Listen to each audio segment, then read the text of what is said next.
نشأ بها نشأة حسنة مميزة عن سائر أقرانه وخلانه وحتى شب عن الطوق وغدا في المجتمع العام ذا شخصية كبرى من شخصيات الاهتداء والاقتداء. Beliau pengaruhnya besar. Salah satu guru wa akhadha an masyaikh kathirin ya'ti fi muqaddimatihim Syekhul Allamah Sayyid Hamid bin Umar al-Munaffar wa ibnuhu al-Amma Sayyid Abdul Rahman wal-Amatain Umar wa Alawi ibn al-Habib Ahmad bin Hasan al-Haddad. Jadi guru-guru beliau ketika ditarim. Kemudian wartahala ila Makkah wal Madinah, berangkat ke Makkah dan Madinah.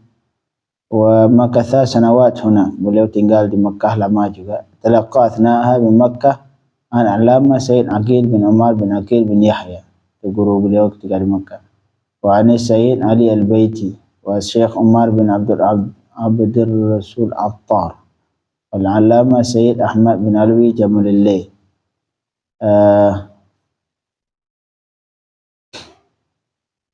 Wa amma Syekh Fathi, karena seluruh manusia itu ada Syekh Futuh namanya. Syekh Futuh artinya guru. Setiap manusia itu memiliki satu guru yang di situ dia terbuka seluruh keilmuannya. Dari semua guru dia punya guru satu yang membuka yang hatinya sehingga mendapatkan keilmuan yang banyak. Kalau Syekh Futuh beliau adalah Al-Habib Umar bin Saqqaf bin Muhammad As-Saqqaf. Jadi guru beliau, guru-guru sampai semua Sayyid.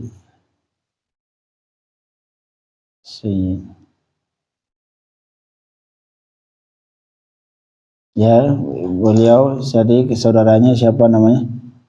Sayyid Al-Habib Tahir bin Husain bin Tahir. Kakak beliau kayaknya.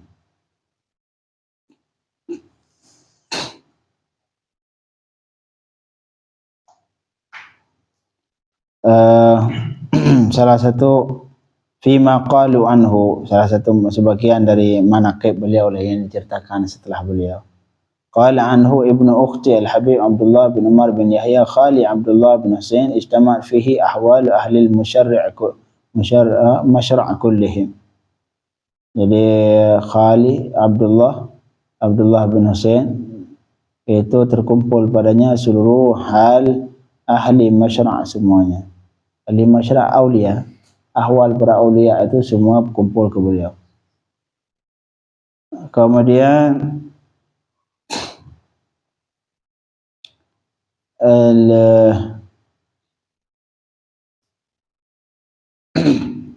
ذكروا أن جلاسه يقولون ما عرفنا أننا في الدنيا إلا لما مات ولد حسين وإلا كانوا يعدون أنفسهم في الجنة. Dia orang yang sering duduk ke beliau, orang yang majlis yang tinggal di sekeliling Habib Abdullah.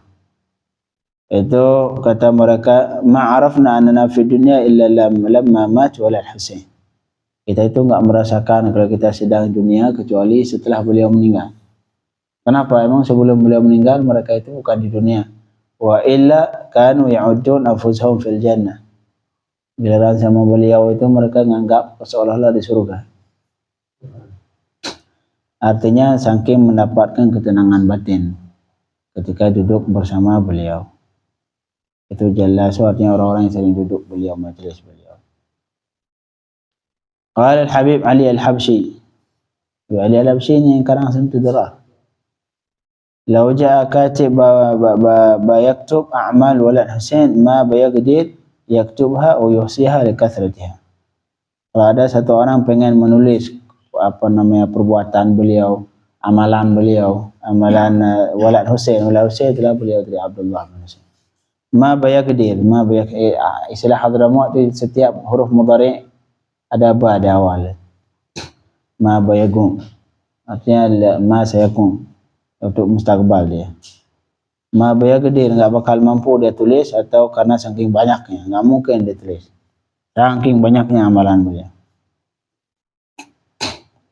وقد أثر عنه أنه كان قيامه بالليل ب10 أجزاء من القرآن.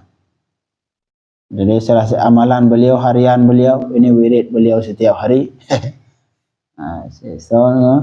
Sayyidina Abdullah bin Usair bin Tahir.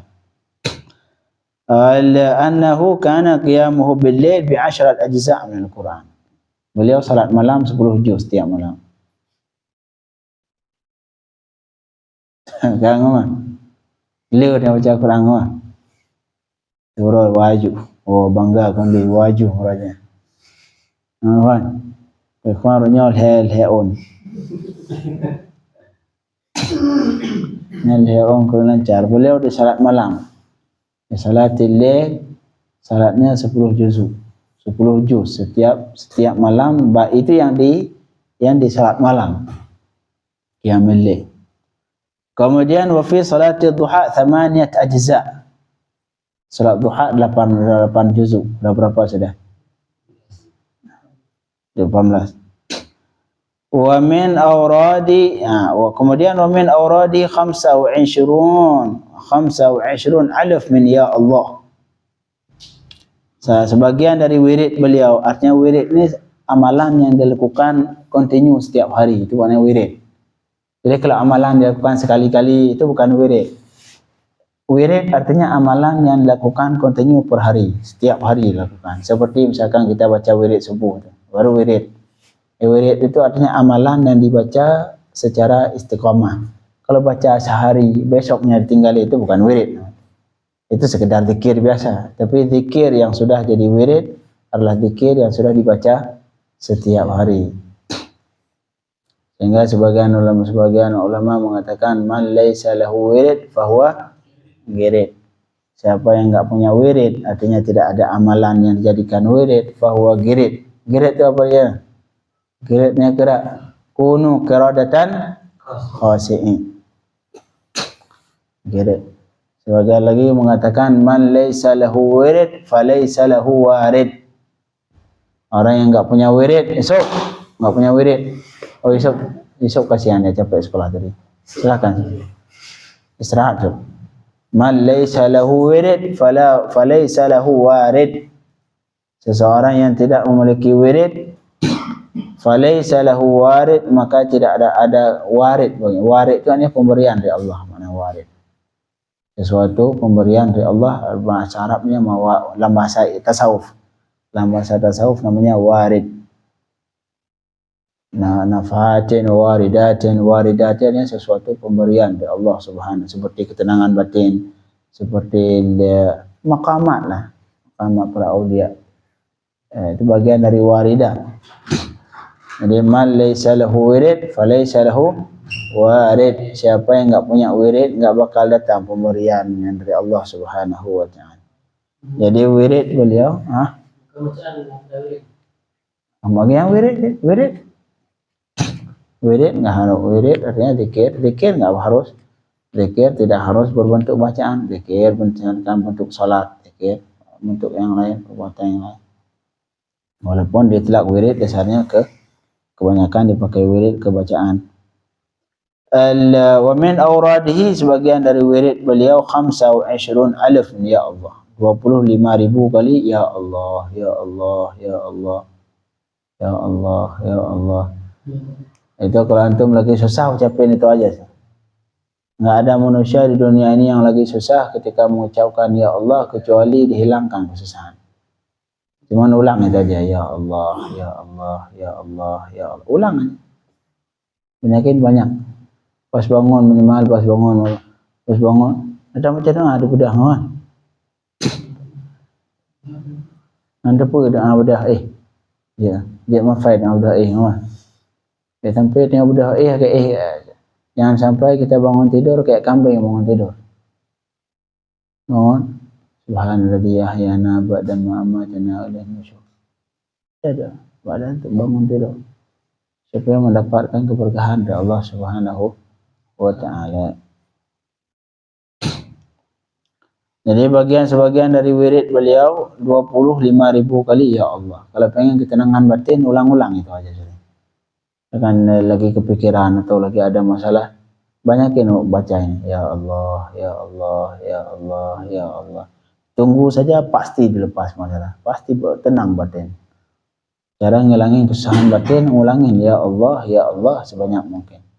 Maka wirid beliau 25.000 kali ya Allah, ya Allah, ya Allah, ya Allah, ya Allah. Sabbih isma rabbikal a'la. Wadhkur isma rabbika wa tabattal ilaihi tabtila. Wadhkur isma rabbik. Apa makna wadhkur isma rabbik? Sebutlah nama Allah. Jadi bagian zikir itu Allah, Allah, Allah. Zikir enggak harus subhanallah. Zikir subhanallah ya zikir. Bagian zikir tapi wadhkur isma rabbika wa tabattal ilaihi tabtila. Masuk ya Allah. 25,000 ya Allah. Ya Allah 25.000 kali. Wa 25,000 min la ilaha illallah. 25.000 kali la ilaha illallah. La ilaha illallah, la ilaha illallah, la ilaha illallah. 25.000 kali kan. Nanti ada yang marah. Wa 25,000 min salah ala Nabi Muhammad sallallahu alaihi wasallam. 25.000 kali bersalawat Nabi Muhammad sallallahu alaihi wasallam. Itu amalan wirid. Wirid artinya amalan yang dilakukan setiap hari. Apa kan? Qiyamul lail 10 juz, salat duha 8 juz, la ilaha illallah 25.000, ya Allah 25.000, Allahumma salli ala sayyidina Muhammad wa ala alihi wa Allahumma salli ala sayyidina Muhammad wa alihi wa sahbihi wasallim 25.000. Cukup waktu kan? Cukup waktu. Waktu bagi orang yang memakai waktu sebaik mungkin diberkahi. Sayyidina Ali bin Sayyidina Ali Zainal Abidin diriwayatkan beliau setiap malam salat 1000 rakaat. 1000 rakaat. Siapa yang sanggup salat 1000 rakaat? Kalau kita patah kaki sudah. Salah satu habaib wali min awliyaillah. Beliau salat jadi makmum, salat makmum. Ini contoh keberkahan waktu. Jadi bagi para wali itu yang sudah memakai waktu sebaik mungkin, itu bagi kita 1 detik, bagi mereka bisa jadi 1 jam. Jadi bisa dalam mereka 1 detik bagi kita itu bagi mereka bisa mengamalkan hal yang enggak mungkin. Taqasara anhu nuhana. Jadi apa makna taqasara anhu nuhana? Taqasar artinya tidak mampu. Nuha dawin nuha, ulin nuha ni akal. Taqasara anhu nuhana artinya akal kita enggak sanggup mikirin. Saking terlalu banyak.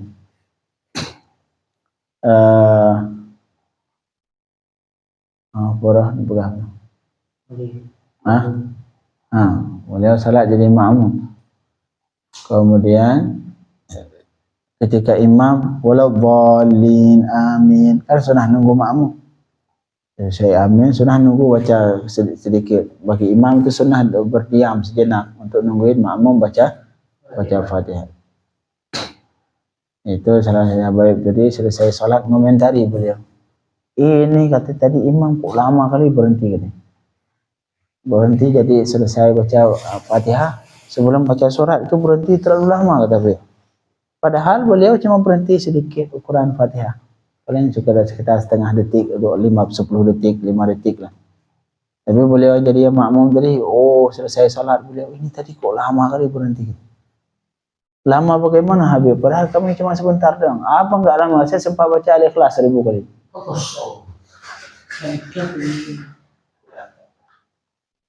Radhiyallahu anhu. Itulah. Enggak lama kata beliau. Saya lama nunggu sampai baca Ikhlas 1000 kali.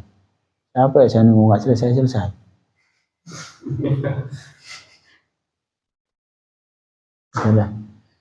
Itulah artinya makanya enggak heran kalau kita ngedengar para sahabat itu setiap rakaat baca sekali khatam. 1 rakaat sekali khatam.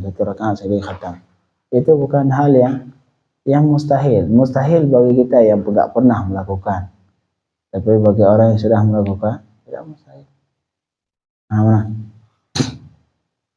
Cuman kita sanggup bakal seperti itu, sanggup insyaallah.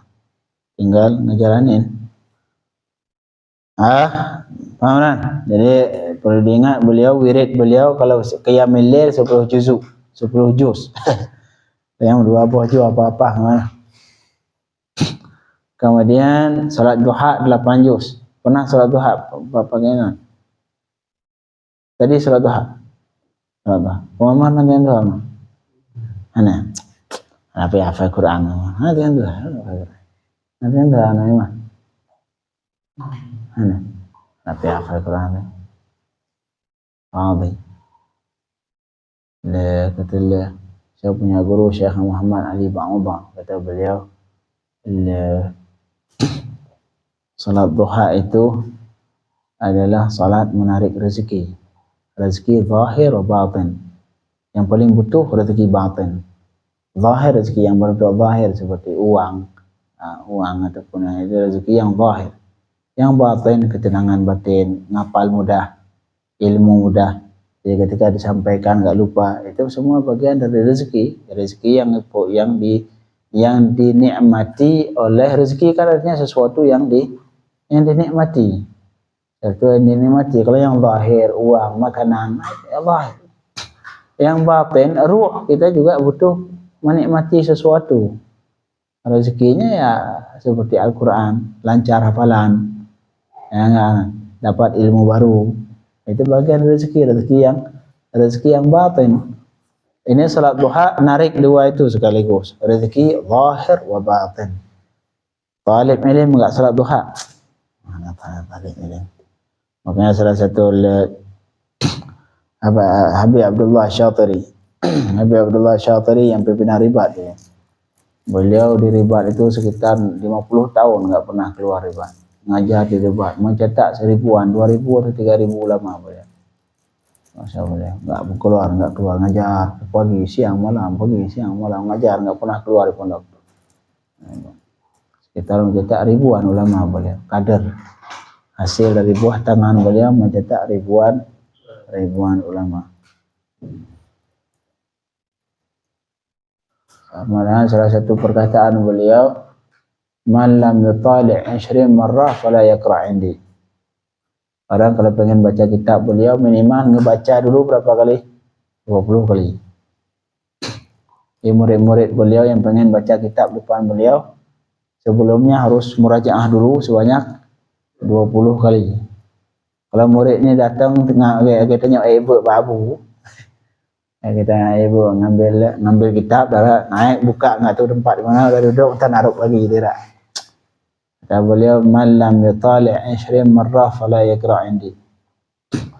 Kalau yang enggak baca 20 kali minimal jangan baca depan kau, dah naik halaqah lain.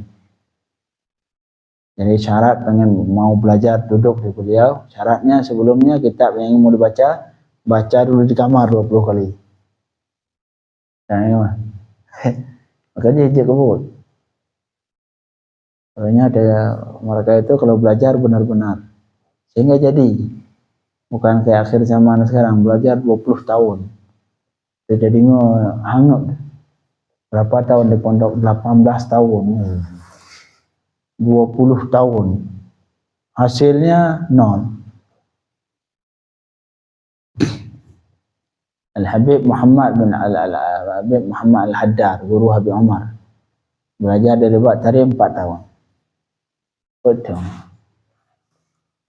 Kasur yang dibawa ketika berangkat sampai pulang masih kewalut. Kasur yang dibawa di rumah ketika berangkat ke pondok itu dibawa pulang dengan kasur yang sama masih belum dibuka pas pulang. Berapa lama beliau belajar? 4 tahun. Jadi mufti. Kata Syekh Muhammad Ali Ba'udhan, akhir zaman kata beliau. Akhir zaman. Fil kulliyah 600 talib. Beliau ngajar di kuliah aja. Di kuliah ini ada 600 mahasiswa. Fil ribat 60 halaqah.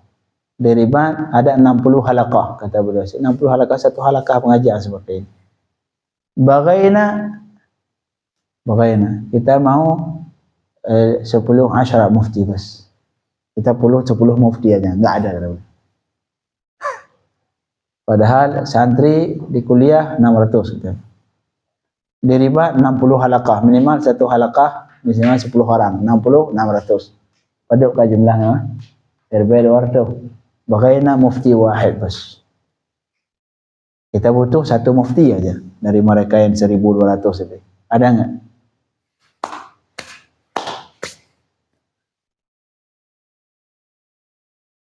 Kata beliau, ma bagaina surah. Itu kalimat yang paling sering-sering diulang. Itu saya kita punya guru itu. Ma bagaina surah, bagaina hakikah. Kita enggak butuh cuman foto. Cuman butuh penampakan. Saya ini talib ilim, pakai baju Masya Allah, pakai peci, pakai sarung. Oh, talib ilim. Wali min awliya'illah. Ketika dicek, nol. Kita enggak butuh itu, kata beliau. Yang butuh yang benar-benar. Yang mujtahid. Yang benar-benar dalam belajar. Paham? Makanya jangan anggap antum di sini sudah sempurna, sudah ngapal Quran. Enggak, antum masih enggak ada apa-apa yang antum lakukan, itu belum apa. Ada pulang. La ilaha illallah. Kawana. Al-Habib Abdullah Asy-Syatiri itu cara beliau ngajar seperti itu. Makanya wajar jadi mufti. Keluar ribat mufti, keluar ribat mufti, keluar ribat mufti. Syarat belajar, cara mereka belajar seperti itu. Man lam yutali' 20 marrah fala yaqra' indi. Siapa yang enggak belajar dulu, baca dulu yang materi yang ingin dipelajari minimal 20 kali, jangan baca, pulang. Jangan ikut halaqah. Tapi itu masalah belajar. Tapi masalah ibadah, apa kata beliau? Man laysa lahu qiyam bil lail falaysa bi talib ilm man laysa lahu qiyam bil lail. Tidak dianggap talib ilm orang yang tidak bangun malam. Ternyata tahajud kan. Yang tebuh nampak. Laysa bi talib ilm man laysa lahu qiyam bil lail. Jadi Habib Abdullah beliau faqih kabir. Habib Abdullah bin Husain. Beliau qiyamul lailnya 10 juz. 10 juz lah. 10 juz semuanya. Kalau antum muradnya setiap malam 10 juz sudah lancar hafalan. Salat duha 8 juz. Itu yang di salat, belum lagi yang di luar salat. Radhiyallahu anhu. La ilaha illallah. Beliau punya kitab namanya Majmu' Al-Habib Abdullah bin Husain bin Tahir Ba'alawi. Itu kitab mengandung banyak wasiat di situ. Ada sekitar 23 risalah dalam beberapa fan ilmu. Itu syair yang kita baca tadi, ya arhamar rahimin. Arhamar rahimin.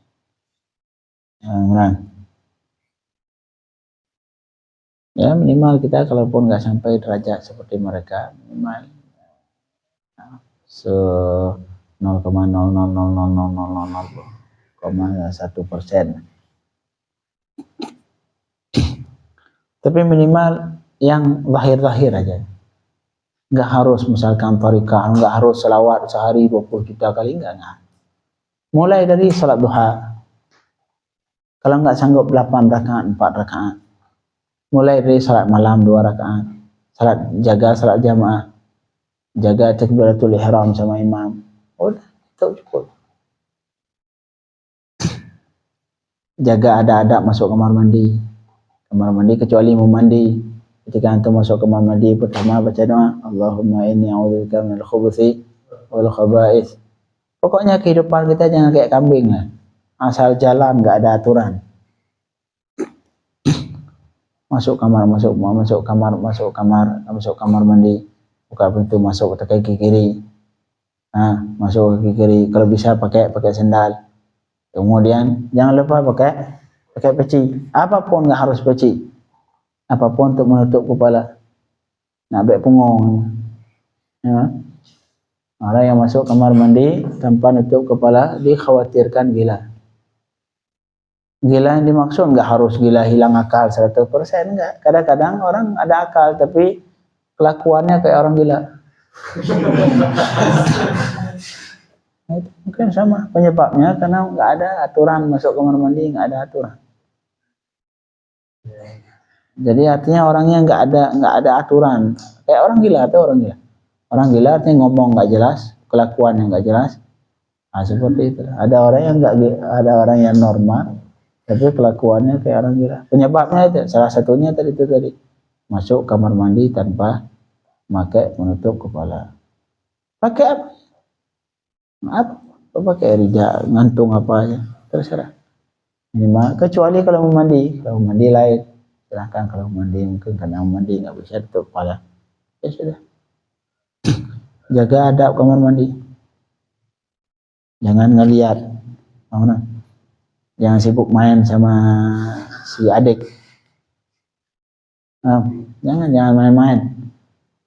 Ntar antum setelah nikah main-main. Sekarang tahan dulu, sabar karena Allah Subhanahu wa Ta'ala. Jangan main-main di situ. Kemudian juga ketika keluar kaki kanan, baca doa, alhamdulillahilladzi adhaba 'anil hadza wa 'afani. Allah sudah menghilangkan penyakit dari kita semua. Itu kan kotoran kita keluarkan penyakit. Coba kalau antum nggak keluar kotoran, nggak usah kotoran, angin aja. Nggak usah pernah ketemu di rumah sakit orang ditahan angin sama Allah, ya Allah. Na'udzubillah min dzalik. Jadi dia nggak bisa keluar angin. Itu perutnya kembung segini. Nggak ada jam yang dia tidur. 24 jam nggak bisa tidur. Dia teriak dari awal sampai teriak terus. Perut kembung segini. Apa sebabnya? Satu dong. Ditahan angin semua. Angin.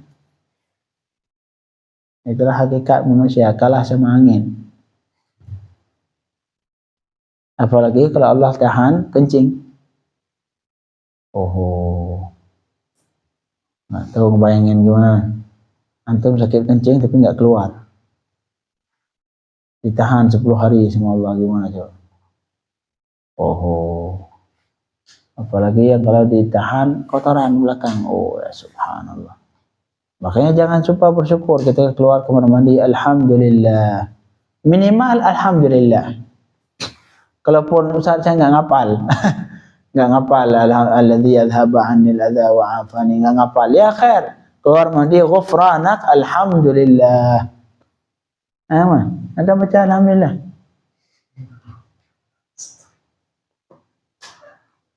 Nurul ilm la yadhhar illa ketika dipelajari, dijaga adab-adab masuk kamar mandi. Nur keilmuan yang antum pelajari semua ilmu 10 tahun, 20 tahun, 5 tahun, 1 tahun. Itu nggak akan kelihatan nur ilmu kecuali setelah adab kamar mandi dijaga. Masuk kaki kanan, masuk kaki kiri, keluar kaki kanan, masuk baca doa, keluar baca doa. Tutup kepala, jangan main-main. Kadang-kadang jangan main-main dulu, nanti ada waktunya insyaallah.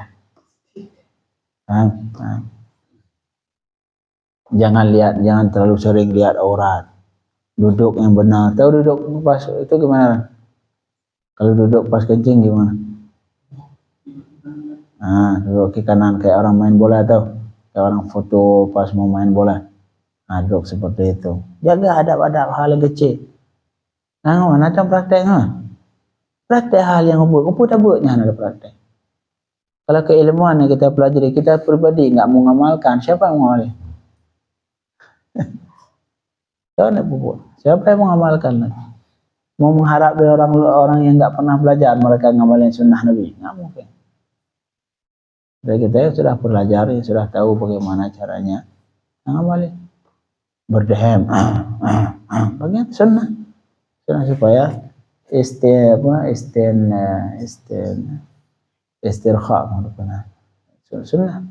sunnah supaya kita berdeham biar sisa-sisa kencing keluar semua. Bagian dari sunnah. Lakukan hal-hal disunnahkan dalam kamar mandi. Karena kalau antum melakukan sunnah di kamar mandi itu benar-benar ikhlas karena Allah. Enggak ada satupun amalan yang ikhlas kecuali amalan di kamar mandi. Makanya kata ulama seperti itu. Kata ulama, nur keilmuan, cahaya keilmuan tidak akan kelihatan kecuali sebagai orang yang mengamalkan sunnah kamar mandi.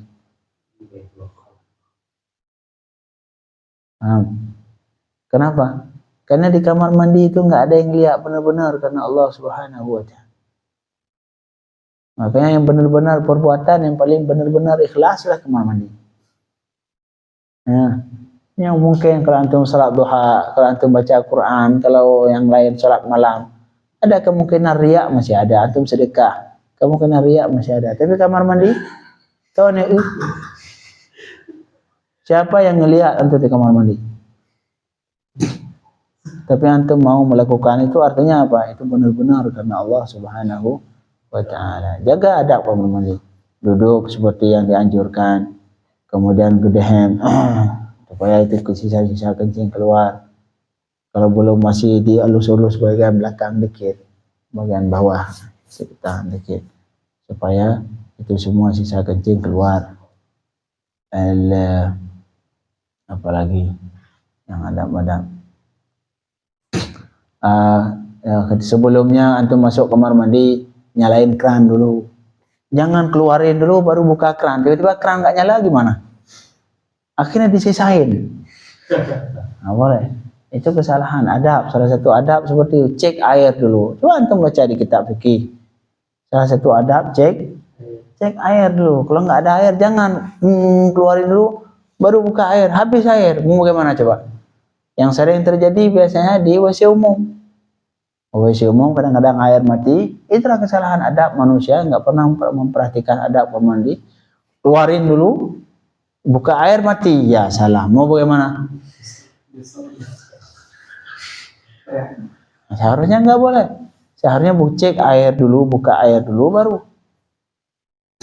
Kemudian adab bagian dari adab kamar mandi juga, antum usahakan sebisa mungkin tidak didengar sama orang lain dan tidak kecium sama orang lain.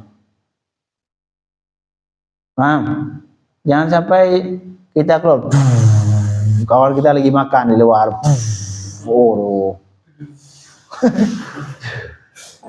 Solusinya bagaimana? Solusinya nyalain keran. Kalau air di bak banyak ataupun di ember banyak, nyalain kecil aja sehingga kedengar bunyi air keran, sehingga apa yang kita lakukan keluar angin atau keluar apapun nggak kedengar di luar. Itu adab, bagian dari adab. Jangan apa semua dari awal kita masuk orang di luar bisa menerka semua, bisa memprediksi ini dia lagi ini lagi ini, lagi ini sampai selesai mereka tahu ini udah selesai. Jangan, itu orang yang nggak punya adab, nggak punya tata krama. Secaranya masuk, ketika masuk buka air dulu, cek keran ada air, kemudian bukain keran supaya apa? Supaya air yang keluar sehingga itu bisa menutupi bunyi yang tidak boleh didengar semua orang. Nah, dan berusaha sebisa mungkin nggak kecium. Jadi kalau antum sudah keluarin udah numpuk. Jangan biarin sampai keluarnya menyebar, enggak langsung siram. Kalau bisa barengan, langsung naik turun. Paham? Sehingga tidak tercium. Jadi berusaha apapun yang kita lakukan di kamar mandi tidak terdengar dan tidak tercium. Ini bagian dari adab. Jangan kita nggak punya tata krama, nggak punya adab. Kamar mandi. Orang depan kamar lagi makan. Itu apalagi baunya sampai keluar, ya salam, subhanallah. Makanya jaga adab kamar mandi. Cuma adab supaya ilmu yang kita pelajari bermanfaat, berkah. Salat duha, anak apa ya ikut tarikat fulan, tarikat faltan, harus tarikat. Kalau mau ikut silakan, bagus. Kalau ada tarikat lebih bagus. Tapi wajib tarikat, hanya wajib. Sebagian orang, oh kamu nggak boleh baca doa kalau belum tarekat. Nggak ada hadis. Nah, hadis yang mengharamkan kirim Fatihah, kirim Samadiyah tanpa tarekat. Kirim. Mau ada tarekat, tapi kalau ada tarekat lebih baik. Kalau ada tarekat lebih baik. Tapi minimal yang amalan yang sehari-hari itu perlu diperhatikan. Jamaah, salat duha, salat malam 2 rakaat, salat witir kalau bisa, kalau nggak sanggup 3 rakaat, 1 rakaat minimal. Salat rawatib, qabliyah, ba'diyah, udah. Salat jamaah cukup itu. Nggak cukup itu. Nah, itulah yang harus diperhatikan. Jaga ada adab kamar mandi. Kan Iman?